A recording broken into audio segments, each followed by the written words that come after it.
हम 3 मिनट में गाउट के बारे में जानने की कोशिश करते हैं। गाउट की पैथोफिजियोलॉजी और उसका इलाज, फार्माकोथेरेपी।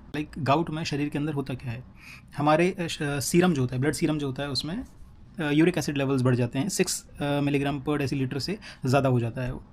तो फिर क्या होता है, वो जो excess levels of uric acid है वो जमा होने लगता है जॉइंट्स में, ठीक है, in the form of MSU crystals. तो क्या होता है, ये जो MSU क्रिस्टल्स हैं ये मेन रीज़न होता है इन्फ्लामेशन और पेन का। कैसे?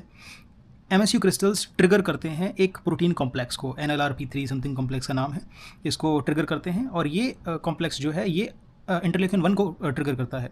इंटरलेकिन 1 एक्टिवेट होने के बाद में वहाँ पर न्यूट्रोफिल्स और फैगोसाइटिक माइग्रेशन करवाता है, ठीक है, जॉइंट्स पर।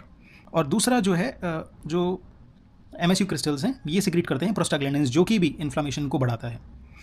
तो अब सेम इसी पेज पर हम मैनेजमेंट के तरीके देखते हैं कि गाउट के मैनेजमेंट के 2 तरीके हैं। एक तो एक्यूट मैनेजमेंट जो हमारा जिसका एम मेन होता है पेन और इन्फ्लामेशन रिड्यूस करना। तो इसके लिए हम एनसेड्स दे सकते हैं या फिर हम कॉल्चिसिन दे सकते हैं। एनसेड्स में एंडोमेथासिन एक है। तो बेसिकली ये क्या करेगा, COX-1 और COX-2 एंजाइम को इनहिबिट करेगा, जैसे कि प्रोस्टाग्लैंडिन्स नहीं बनेगा। प्रोस्टाग्लैंडिन्स नहीं बनेगा तो इन्फ्लामेशन नहीं होगी। दूसरा तरीका जो कॉल्चिसिन वाला है वो क्या, माइक्रोट्यूब्यूल पॉलीमराइजेशन रोक देता है, जिससे कि न्यूट्रोफिल माइग्रेशन और फैगोसाइटिक माइग्रेशन बंद हो जाता है। ये हो गया एक्यूट मैनेजमेंट के तरीके। इसके बाद में बात करते हैं क्रोनिक मैनेजमेंट के तरीके।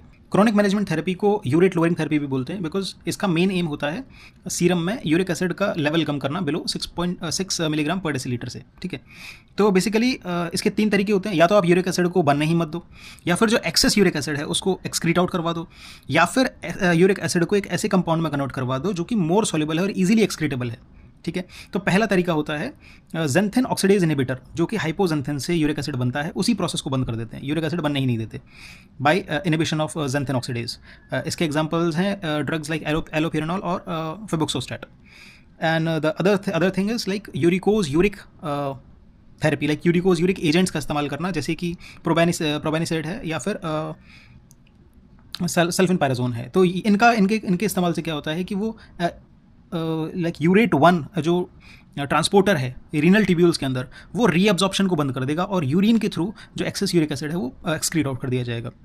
और एक और चीज़ होती है यूरिकेज एंजाइम थेरेपी, जिसमें कि यूरिक एसिड को कन्वर्ट कर दिया जाएगा एक मोर सॉल्युबल कंपाउंड में, फॉर एग्जांपल एलेंटोइन में कन्वर्ट कर दिया जाएगा। और ड्रग का एग्जांपल है यहाँ पर पेग्लोटिकेज।